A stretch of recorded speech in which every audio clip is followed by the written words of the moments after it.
Malaquías, capítulo 3, versículo 13. Vuestras palabras contra mí han sido violentas, dice Yahvé, y dijisteis que hemos hablado contra ti. Habéis dicho, por demás es servir a Dios. ¿Qué aprovecha que guardemos su ley y que andemos afligidos en presencia de Yahvé de los ejércitos? Decimos pues ahora, bienaventurados los soberbios y los que hacen impiedad, no solo son prosperados, sino que tentaron a Dios y escaparon. Entonces los que temían a Yahvé hablaron cada uno a su compañero, y Yahvé escuchó y oyó, y fue escrito libro de memorias delante de él para los que temen a Yahvé y para los que piensan en su nombre. Y serán para mí especial tesoro, ha dicho Yahvé de los ejércitos, en el día en que yo actúe, y los perdonaré como el hombre que perdona a su hijo que le sirve. Entonces os volveréis y discerniréis la diferencia entre el justo y el malo, entre el que sirve a Dios y el que no le sirve. Porque aquí viene el día ardiente como un horno, y todos los soberbios y todos los que hacen maldad serán estopa. Aquel día que vendrá los abrasará, ha dicho Yahvé de los ejércitos, y no les dejará ni raíz ni rama. Mas a vosotros, los que teméis mi nombre, nacerá el sol de justicia, y en sus alas traerá salvación, y saldréis y saltaréis como becerros de la manada. Hollaréis a los malos, los cuales serán ceniza bajo las plantas de vuestros pies en el día en que yo actúe, ha dicho Yahvé de los ejércitos. Acordaos de la ley de Moisés, mi siervo, al cual encargué en Horeb ordenanzas y leyes para todo Israel. He aquí yo os envío el profeta Elías antes que venga el día de Yahvé grande y terrible. Él hará volver el corazón de los padres hacia los hijos y el corazón de los hijos hacia los padres. No sea que yo venga y hiera la tierra con maldición. Bueno, solamente en este final del libro de Malaquías tenemos más que suficiente para que dedicáramos bastante tiempo como iglesia a meditar y a buscar qué es lo que el Señor nos está diciendo. Pero ni yo puedo abarcarlo todo en un mensaje como este, solamente como una especie de aplicación, conclusión general para nosotros, y tampoco lo quiero hacer sin que veamos de alguna manera todo lo que nos dice el profeta Malaquías en todo el libro desde principio a fin. Así que miramos un poco por encima todo el libro y después podemos tomar algunas lecciones o principios para nosotros hoy y ahora. No sabemos quién es Malaquías. No sabemos ni siquiera si este es su nombre propio o simplemente es la manera en la que el profeta está hablando de forma general. Malaquías significa mi mensajero. Por tanto, por medio de mi mensajero, sería versículo 1 del capítulo 1. Algunos pueden pensar que es una persona en particular, o otros nos lo dejan como si fuera un libro anónimo. No tenemos suficiente información dentro del libro para poder distinguir algún profeta concreto. Ya sabéis que esto ocurre en otros lugares de las Escrituras. Por ejemplo, cuando os acercáis al libro de Eclesiastés, Coelet, que significa sencillamente el predicador. Y aun cuando en el libro podemos ya intuir, saber que se refiere a Salomón, simplemente por el principio no lo podemos llegar a conocer, por la manera en que se presenta. O tenemos algo parecido en el libro de Hebreos, que tampoco sabemos su autor. En realidad, no necesitamos conocer el nombre propio y no necesitamos saber algunas características de su personalidad para que podamos ver la riqueza del libro e imbuirnos en toda su enseñanza. Lo que sí sabréis ya todos vosotros que este es el último libro que se escribió del Antiguo Testamento y que hay un lapsus de quizá 80 años entre el último y este que se escribió. Algunos piensan que fue allá por el año 430, es decir, desde que tenemos a Zacarías, que veíamos en la semana pasada, a Malaquías, ha pasado algunos o bastante años. Y aún estamos en la época del libro de Nehemías. Cuando leáis el libro de Nehemías, de los acontecimientos que hay, podéis ver la primera parte de la primera llegada de los exiliados y después la segunda parte o el segundo retorno que nos describe el libro de Nehemías. Ahí en esa segunda parte es donde quizá pudiéramos colocar a Malaquías, justo después del libro de Esther y de toda la historia de Esther que tenemos también en el Antiguo Testamento. Nos va a dejar este libro por unos 450 años sin libro escrito. Es decir, que hasta que no empezaron a escribirse los evangelios y las cartas de Pablo, no hubo ningún mensaje profético, o al menos que se quedara revelado. Por eso entendemos que Malaquías, entre otras cosas, estaba señalando no solamente al Señor Jesucristo, sino al profeta definitivo que iba a venir a preparar el camino del Señor, que ese era el nuevo Elías, o como nosotros descubrimos después, que es Juan el Bautista. Así que desde ese primer anuncio profético hasta que aparece por fin Juan el Bautista preparando el camino del Señor y la revelación de lo que ahora tenemos, van a pasar esos 430 años. Si también os observáis, y es un libro cortito, es decir, que lo podéis leer, antes de que llegue el sueño de esta noche, que todos vosotros ya llegaréis a la hora de sueño, os animo que os cojáis como media hora y leáis todo el libro de Malaquías, porque se lee en media hora si ponéis atención. Claro, si dedicáis más tiempo a entender, entonces os llevará más tiempo. Pero es fácil de leer, aun cuando es muy retador. Y por tanto, si lo leemos espiritualmente, es decir, guiados por el Espíritu, nos va a hacer detenernos en muchas ocasiones. Y si os fijáis, el estilo es diferente. Es por medio de preguntas y respuestas. Y podemos ver varias de una manera clasificada. Algunos se han entretenido en contar todas las preguntas y parece ser entre uno y otro que hay como unas 23 preguntas.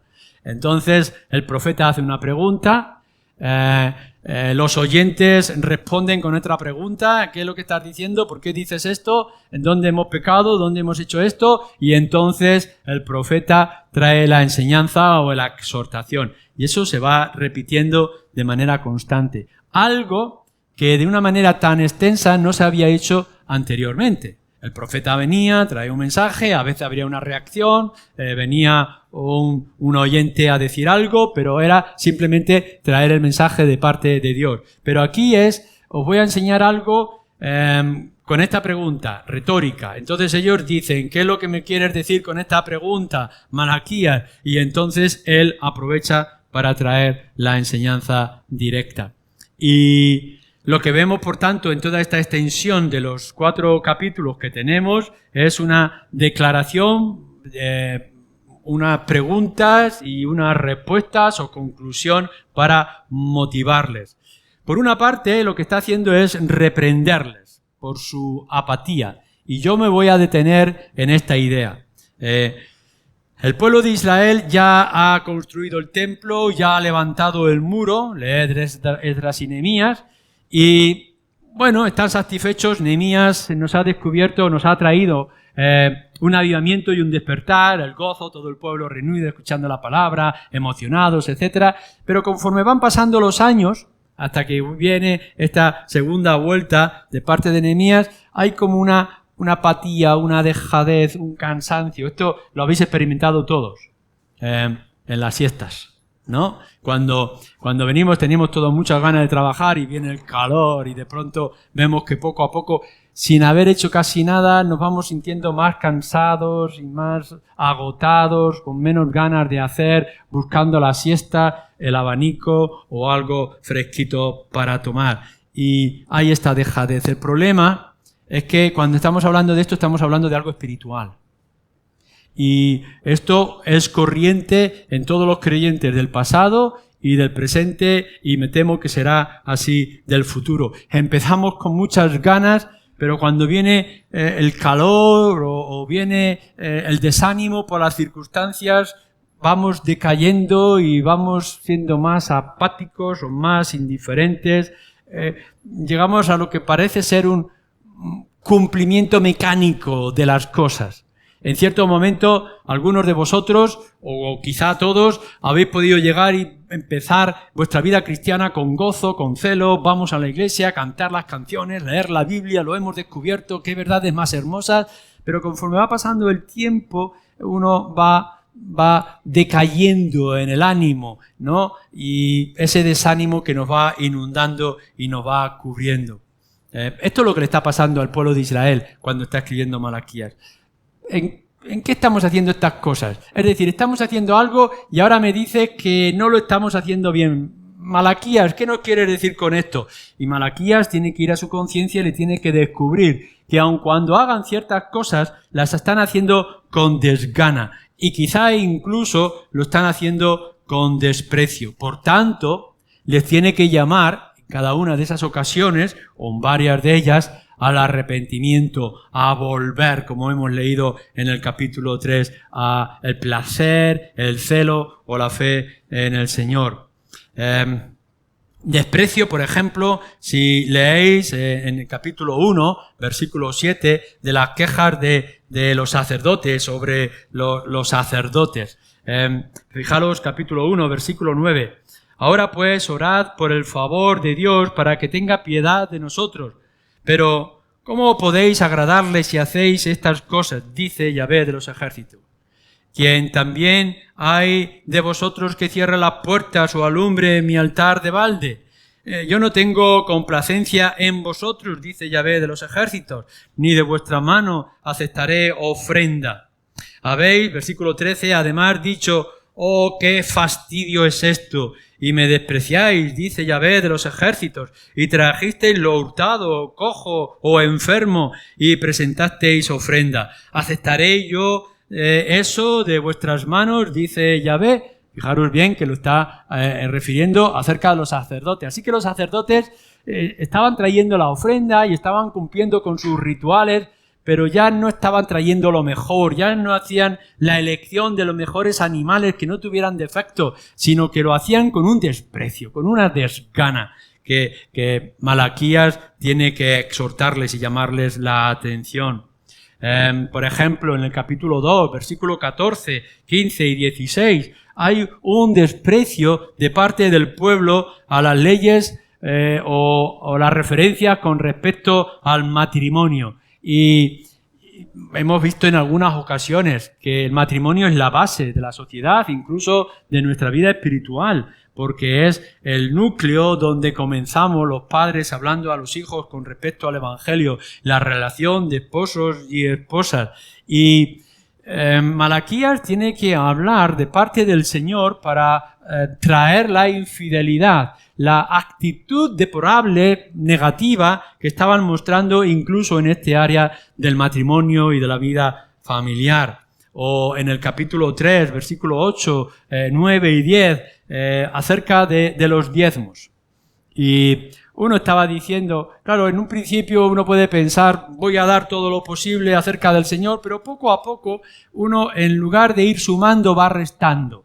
¿Y por qué tengo que traerle tanto? Pues lo mismo va a hacer el Señor con 10 que con 8 o que con 7, etcétera. Y no se está dando cuenta que su dejadez y abandono del principio de los diezmos era como robar. Y Malaquías tiene que venir diciendo, sí, estáis robando. ¿Dónde, dicen ellos, estamos robando? En vuestros diezmos y ofrendas. Y entonces tiene que traer esta falta de compromiso y de esfuerzo para que continúe la obra del Señor o de Yahvé. La crítica muy terrible que se está haciendo en contra de Dios, que hemos leído en esos versículos 13, 14 y 15 del capítulo 3, con respecto a la honra del Señor. Tanto servir al Señor, tanto darle al Señor, y fijaros aquí la gente cómo prospera. Niegan al Señor, lo abandonan, y no solamente es que el Señor no los castiga, sino que además parece que prosperan. ¿Por qué lo vamos a hacer nosotros?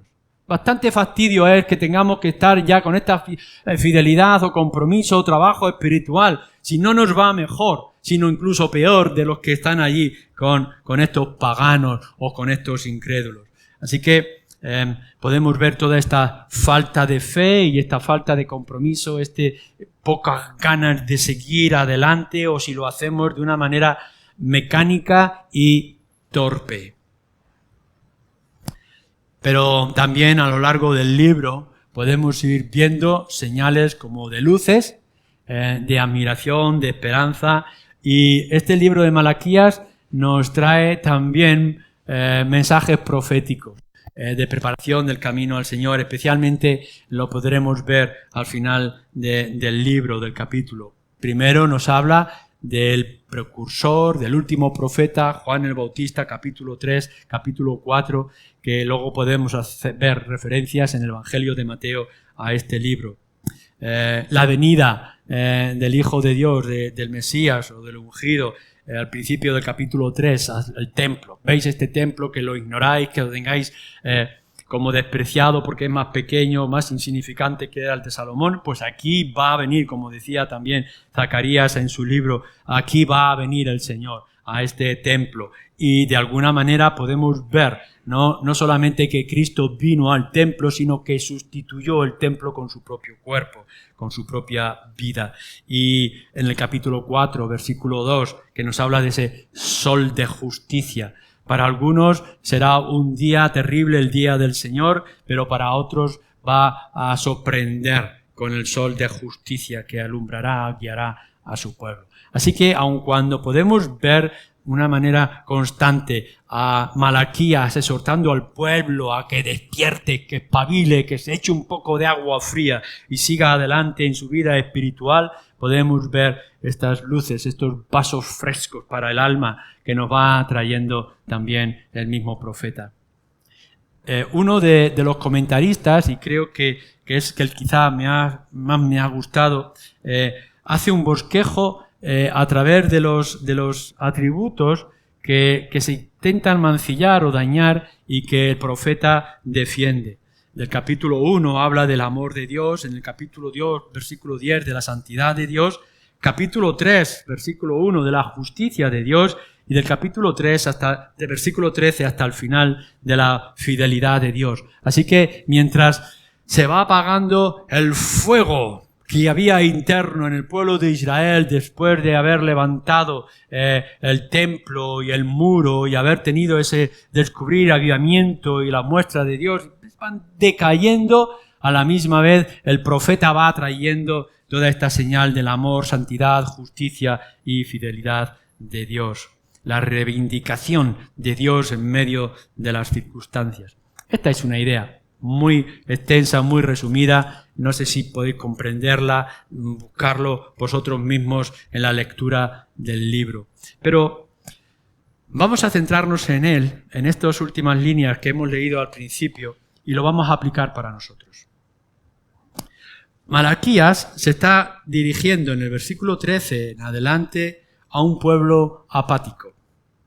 Es decir, que está como dormido y que va haciendo las cosas como si estuvieran sonámbulos. Es decir, han visto, pero la monotonía de cada día, de año tras año, les ha ido como adormilando en su fe, en su temor al Señor o en su relación con Él. Aparte de algunas excepciones que podamos encontrar, todo el mensaje y todo el libro, bueno, toda la Biblia en general está para despertarnos a nosotros los creyentes.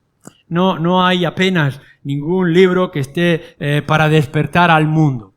Es la iglesia que tiene que despertar, la iglesia se tiene que llenar de fuego del Evangelio, tiene que fortalecerse y levantarse para traer la luz de las buenas noticias al mundo. O sea, no vamos a convertir al mundo arrojando Biblias a la gente. Lo que tenemos que hacer es nosotros llevar el Evangelio, pero para llevar el Evangelio tenemos que estar despiertos, tenemos que estar espabilados, tenemos que estar en nuestra mejor posición para que nuestro testimonio, nuestro mensaje, nuestra luz, nuestra sal pueda salar de verdad. Así que estas palabras, todo lo que está buscando el profeta Malaquías es: vamos, despertaros, venga, adelante. Tenemos todavía mucha tarea que hacer. No os acobardéis, no os adormiléis, no empecéis a ser irónicos o despreciativos. Si esto lo está declarando al pueblo de Israel, cuando leáis las cartas del apóstol Pablo, incluso las de Juan o la de Pedro, hay ese mismo espíritu también dentro de ellos. Tenemos que mantener nuestra fe, tenemos que perseverar y ser celosos. El mundo necesita de hombres y mujeres como nosotros para que podamos llevar la buena noticia, y no lo podemos hacer si estamos acobardados o desanimados o somos pasivos en la recepción de los medios de gracia y del amor del Señor. Lo vamos a decir de una manera clara, no solamente lo que era para el pueblo de Israel, también lo es para nuestra generación. Mirad, el mayor problema que nos encontramos en un mundo como el nuestro no son los malos. Hay malos, esto creo que lo hemos dicho en más de una ocasión. Aquí el problema no son los paganos, ni son los que atacan a otros países, ni los que pervienten con su moralidad, ni otro tipo de cosas feas que se hacen, los que persiguen a los cristianos. Ese no es el mayor problema que nos encontramos hoy en día. El mayor problema es la falta de ánimo y de fe, el enfriamiento espiritual que experimenta la Iglesia. Alguien decía que no es el problema de que los malos hablen, el problema es que los buenos callan. No es el problema de que haya tinieblas, el problema es que no tenemos luz para llevar a esas tinieblas. Claro que sí, siempre estarán los pobres, siempre estarán los malos, siempre estará el mundo, siempre estará el paganismo, siempre estará el diablo, hasta que Cristo venga y lo destruya con el resplandor de su gloria. Pero mientras tanto, siempre tendremos la oscuridad a nuestro alrededor, siempre habrá que luchar. Y lo que nosotros necesitamos es fortalecer nuestra fe y no estar de manera apáticos o ser mecánicos y sin sentido y sin valor y sin aprecio de las cosas que somos o tenemos. Es muy fácil perder el entusiasmo. ¿Qué es lo que estaba ocurriendo con diferentes aspectos de la vida espiritual del pueblo de Israel, con Malaquías? Y es lo que nos ocurre en la mayoría de los casos a nosotros y a nuestras iglesias. Es fácil perder el primer amor, como nos dice en Apocalipsis, que claro, lo podemos ver en los recién casados. Manitas, besitos, acaricias, constantemente, etcétera. Y poco a poco uno se va dejando. Y ya el hombre va engordando y se va descuidando de su cuerpo, de su aspecto, y ya hay una dejadez y un abandono, porque es que el amor no está así siempre igual. El amor hay que cultivarlo, hay que alimentarlo, hay que animarlo, porque si no, viene un enfriamiento de la pasión y de la relación. Con las cosas del Señor pasa lo mismo. No penséis que el Señor, el Espíritu, vierte de sus bendiciones y las deja allí y allí se van a quedar estáticas y que no van a cambiar. No, necesitamos de manera constante trabajar en nuestra vida espiritual y en esos medios que el Señor nos ha dado. Esta mañana citábamos el libro de los Gálatas del apóstol Pablo cuando nos decía, vosotros corríais bien. ¿Qué nos estorbó? Antes lo hacíais, estabais animados, estabais gozosos, y ahora no. ¿Qué ha pasado? Anteriormente, en el principio de la carta, dice: ya tan pronto os habéis apartado del evangelio que yo os prediqué, y recibimos con una gran pasión ese evangelio. Podrían pensar los Gálatas, pero poco a poco lo habían dejado y habían venido otros, y antes corríais con gana, y ahora ya ¿qué? El corredor que quiere avanzar en sus metas, en sus proyectos de carrera, tiene que entrenar y tiene que trabajar. El atleta tiene que fortalecer su cuerpo, como el soldado tiene que estar siempre dispuesto para la batalla y en el ejercicio. Nosotros, los cristianos, necesitamos hacer esto, porque el mundo necesita escuchar nuestra voz y oír nuestro testimonio y llevarles las buenas nuevas. Así que es necesario que quitemos ese amordamiento que tenemos, ese dejadez y abandono de nuestra vida espiritual. Por ejemplo, cuando está hablando sobre la vida matrimonial en el capítulo 2 que hemos dicho, despertar, ser fieles. Mirar, igual que se está señalando como algo destacable en el libro de Malaquías, es muy destacable en el mundo en el que estamos viviendo. El mundo está observando, aun cuando nosotros no lo podamos percibir, si los matrimonios cristianos funcionan.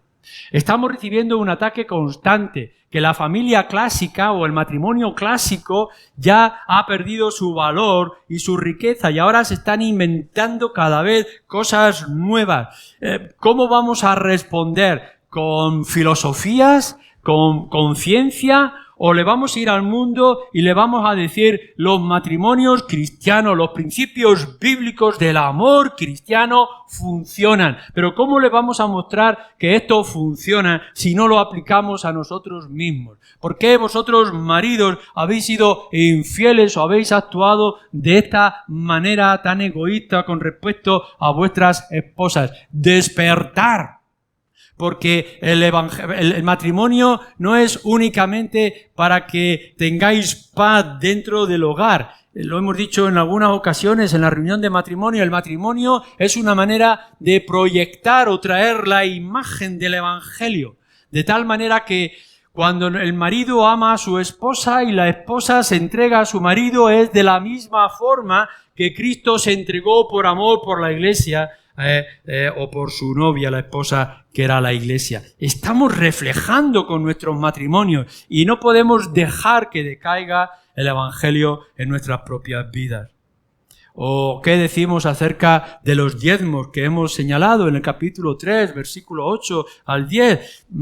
¿Cuál es nuestro compromiso con respecto a la iglesia? ¿Quién nos tiene que mantener? ¿Acaso es que tendremos que llegar y tenemos que decir, como hacen otras religiones, aun cuando se llamen cristianas, diciendo: el Estado tiene que mantener nuestra adoración al Señor? ¿Desde cuándo? ¿Qué es la luz que nosotros estamos trayendo? Nosotros tenemos que mantener con nuestro propio esfuerzo la obra del Señor. Dejemos que los paganos o con las oscuridades mantengan su propia oscuridad. Nosotros necesitamos un compromiso. Esta obra, la iglesia nuestra, no se va a mantener con el beneplácito, los intereses o el apoyo paternal que nos pueda dar los gobiernos o las autoridades. Es el compromiso cristiano de cada uno dentro de la iglesia. Por eso tendríamos que tratar no solamente de los diezmos, sino del tiempo, de la implicación, del compromiso que tenemos con el cuerpo de Dios. La obra del Señor la tenemos que hacer nosotros y no tenemos que buscar que el mundo pagano lo haga por nosotros, ni siquiera por una mínima parte. En el capítulo 1, en el principio justo de la carta, se empieza poniendo en duda a Dios. Yo os he amado, capítulo 1, versículo 2, dice Yahvé, y dijisteis: ¿en qué nos amaste? ¿No era Esaú, hermano de Jacob? Dice Yahvé, llamé a Jacob y a Esaú aborrecí, y convertí sus montes en desolación, y abandoné su heredad para los chacales de desierto. Fijaros bien cómo el pueblo de Dios en Israel, después de la vuelta, ha perdido la perspectiva de Dios. Lo que están diciendo, ya no nos amas, ya no actúas. ¿En qué nos has amado? ¿En qué has mostrado que somos especiales? ¿Cómo podemos ver que estamos en tus manos y que somos la niña de tus ojos y que estamos en las palmas de tu mano? Y Dios tiene que hablar a través de este profeta de Malaquías y dice, ¿acaso no os he escogido yo a vosotros y he rechazado a otros? ¿Acaso yo no he escogido a Jacob y he rechazado a Esaú? ¿Qué es lo que vemos nosotros hoy con respecto a la iglesia? Y podemos decir, ¿dónde está el amor de Dios? ¿Dónde está el cuidado de Dios? ¿Dónde está la fidelidad de Dios? Pues lo voy a decir de una manera clara. Es que pensáis que nosotros existimos y estamos y hacemos y somos lo que somos por nuestra fuerza, nuestra belleza o nuestras características. Si estamos aquí, la iglesia evangélica en el mundo subsiste y permanece, es por pura misericordia. Es la gracia de Dios. Fijaros cómo nos dice también la misma escritura, capítulo 3, versículo 6. Porque yo, Yahvé, no cambio, dice, por esto, hijos de Jacob, no habéis sido consumidos. ¿Qué es lo que nos mantiene? ¿Qué es lo que nos conduce? ¿Qué es lo que nos da esperanza? ¿Qué es lo que nos puede traer la luz con respecto a adelante? La obra de Dios, la misericordia de Dios. Estamos aquí y somos lo que somos porque el Señor nos mantiene. ¿Esperáis? La mayoría de vosotros, si no todos, espero que todos, ¿esperáis el cielo? ¿Esperáis el perdón de pecados? ¿Esperáis la esperanza? ¿El reino? ¿La gloria del Señor para morar allí eternamente? ¿Y qué habéis hecho para eso? ¿Dónde están vuestros merecimientos? ¿Dónde están vuestras capacidades? ¿Dónde está aquello que haya agradado a Dios para escogerte a ti? ¿Acaso no es la pura misericordia del Señor? Por tanto, lo que nos va a mantener, lo que nos va a cuidar y nos va a distinguir del resto del mundo es el amor del Señor sobre nosotros. El mundo ya tiene lo suyo como el rico, pero nosotros no somos el rico, nosotros somos el Lázaro. No importa cuántas llagas y heridas podamos tener, porque nuestra esperanza no está aquí, está en el cielo. No podemos simplemente decir, claro, aquí yo no soy rico, no soy el más hermoso, no soy el más importante, no soy el más poderoso, no tengo apenas nada, no soy como ellos que prosperan. ¿Pero es que acaso has perdido la perspectiva? Lo que se está diciendo del pueblo de Israel no es que aquí te hagas rico, sino que estás en mis manos, que soy Dios. No es tanto de que aquí tengas abundancia, sino que no pierdas las riquezas que no se pueden corromper y que están guardadas en mi presencia. No os fijéis en que el mundo prospera, porque esa no es nuestra casa. Nuestra casa está en el cielo y tendremos que esperar quizá todavía un tiempo, pero está segura y es firme. No vayamos a renegar con respecto a Dios, que si no me da salud, que si me da enfermedades o problemas o escasez o dificultades o lucha constante o persecución por causa de mi fe, porque lo que ya he ganado sin ningún mérito lo tengo por seguro porque nadie me lo puede arrebatar. Es el constante peligro, no solamente para el pueblo de Israel, sino también para nosotros hoy. Es el gran peligro de nuestra generación. No, vuelvo a decir, no es tanto que el mundo esté en oscuridad y no tenga fe en nuestro Dios.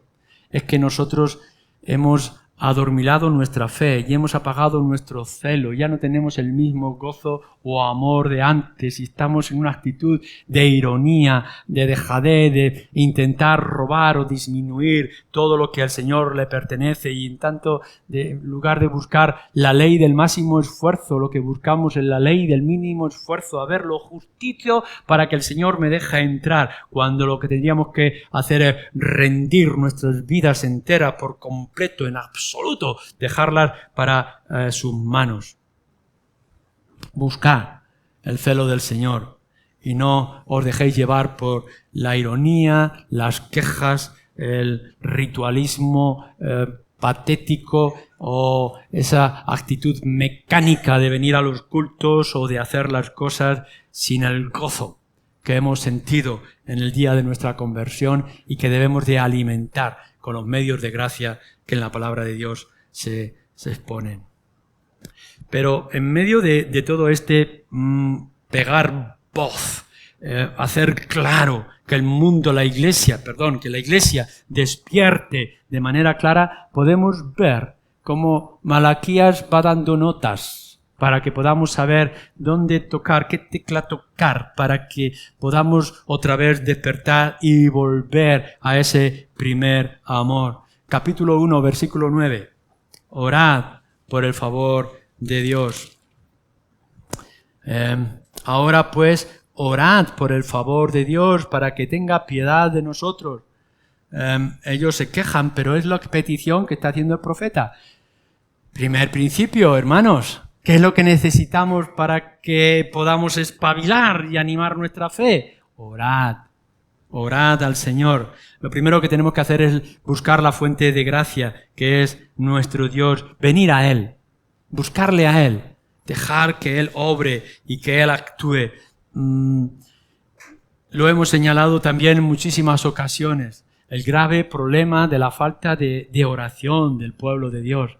Nos hemos conformado con mandar un pequeño mensaje a Dios como si no fuera necesario una comunicación relajada y constante con nuestro Salvador o con nuestro Señor cada día. La oración no es simplemente dar gracias por una comida que está bien, sino pasar un tiempo con Él y hablar con Él, abrir el corazón y tener la actitud suficiente para poder escuchar lo que Él, a través de su palabra, nos tenga que decir.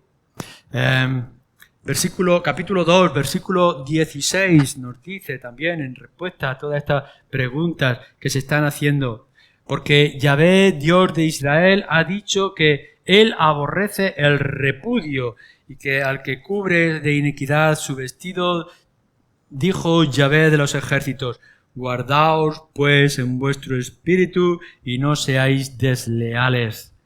Hablando de todo lo que es con respecto al matrimonio. ¿Dónde está la raíz de nuestro problema? ¿Dónde comienzan toda esta dejadez y abandono? ¿Dónde están las bases, donde empieza lo bueno y donde empieza lo malo? En el corazón. ¿Qué es lo que debemos de hacer? Por tanto, nos dice, guardaos, dice, en vuestro espíritu y no seáis desleales. Mira en tu interior. ¿Qué es lo que te motiva? ¿Qué es lo que te mantiene? No te conformes con las cosas externas. Yo hago, yo digo, yo voy, yo enseño. Sino que vea tu corazón. ¿Qué es lo que hay dentro de él? No se te va a medir por las cosas que hiciste en el nombre del Señor. Se te va a medir por la presencia del Señor dentro de ti. Y por tanto tienes que ir a tu propio interior, tu corazón, tu mente o tu espíritu, como dice.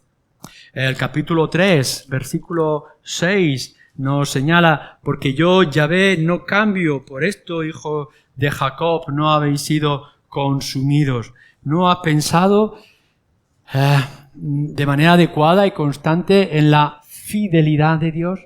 ¿Cómo Dios es fiel?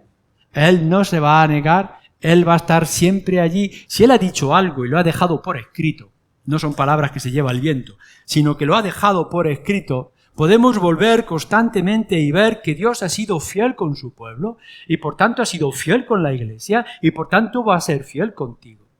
Que Él no nos va a dejar. Si estamos aquí es porque Él ha cumplido con su compromiso y lo va a cumplir hasta el final. No tengas dudas, recuerda constantemente con quién estás tratando. Es con el Dios fiel a sus promesas. Él es inmutable, es decir, no cambia en su amor para con nosotros. Y además, este no cambiar y fidelidad nos habla de que Dios es un Dios paciente, que aun cuando nos ve que caemos, nos levantamos y nos volvemos a caer, que enfriamos nuestro corazón, nuestro gozo y nuestro celo, aún así Él sigue estando con los brazos extendidos.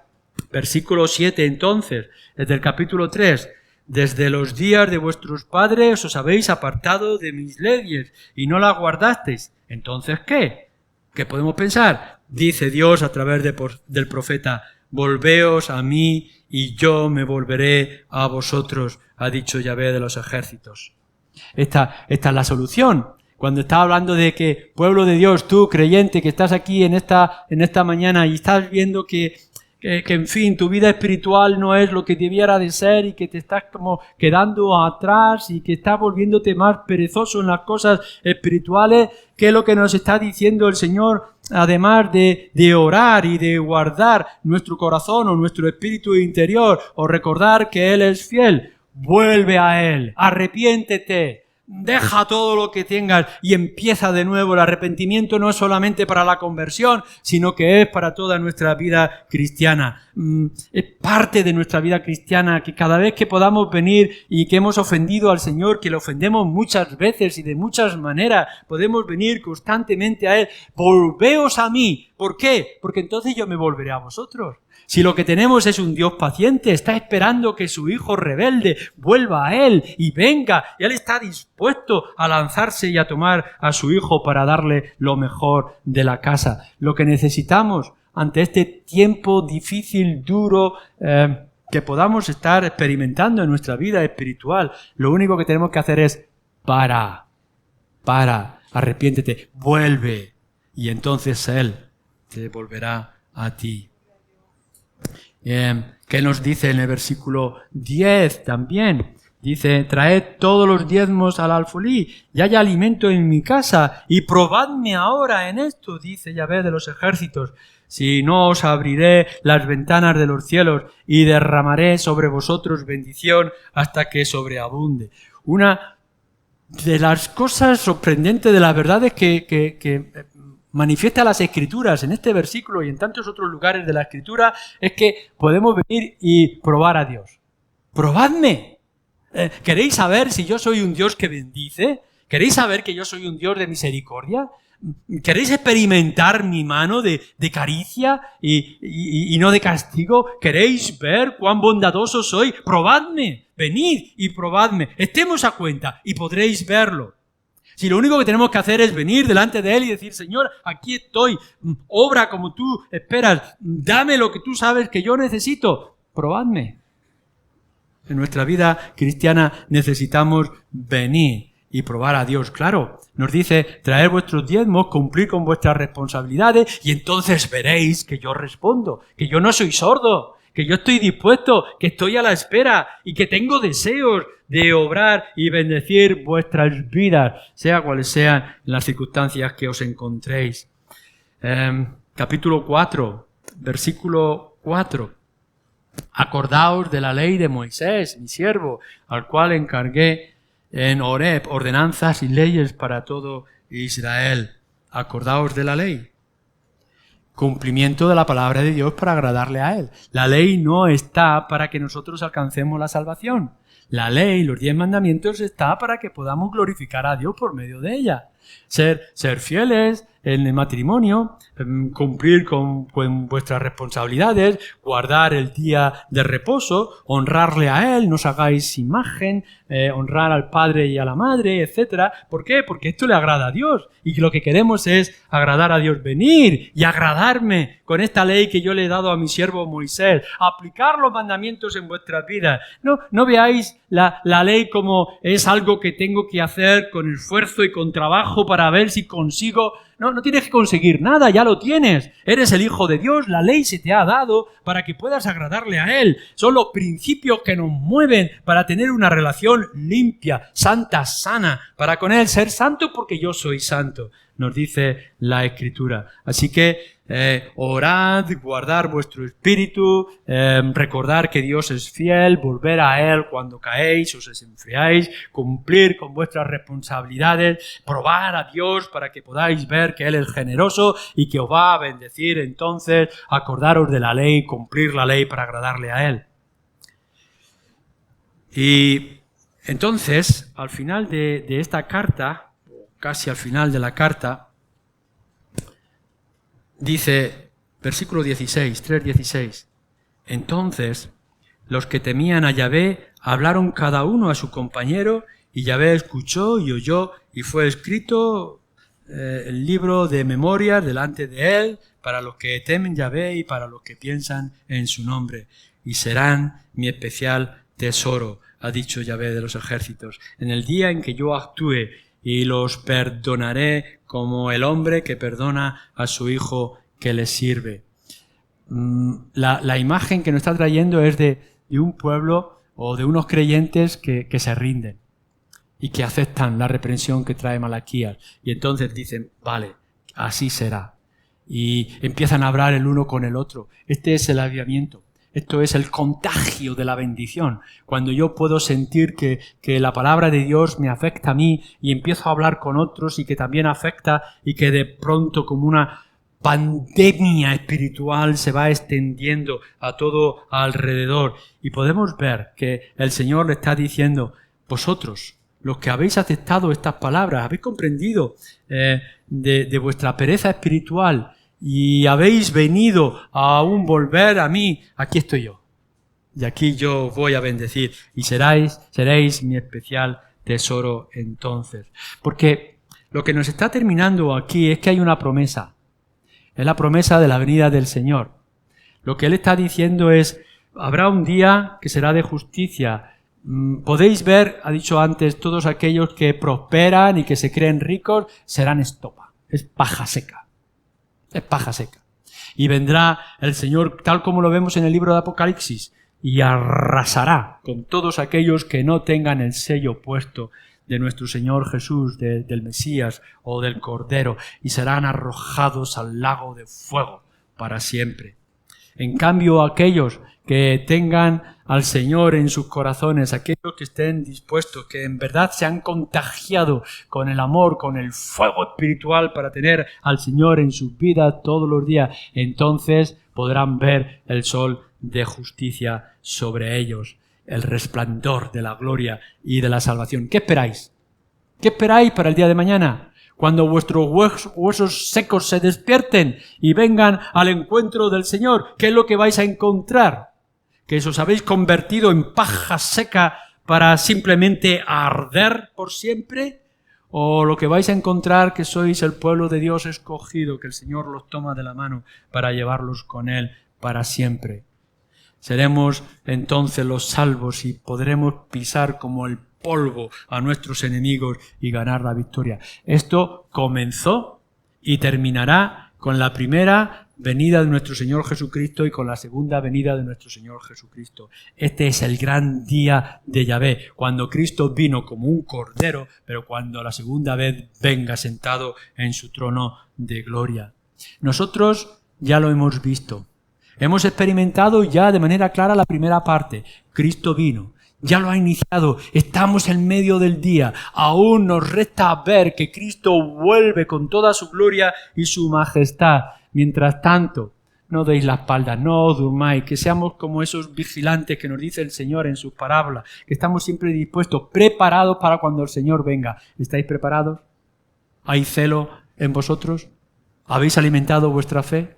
¿Habéis ordenado y arreglado vuestro corazón? ¿Estamos dispuestos? ¿El mundo sabe que estamos aquí? ¿Cómo lo manifestamos? ¿En nuestro compromiso con la Iglesia? ¿En nuestras vidas familiares, matrimoniales? ¿Cuán honestos somos en nuestro trabajo y en nuestras situaciones públicas? Que el mundo sepa que nosotros somos el pueblo de Dios, pero no un pueblo dormido, sino un pueblo despierto y dispuesto para la batalla, para la gloria de nuestro Señor. Amén.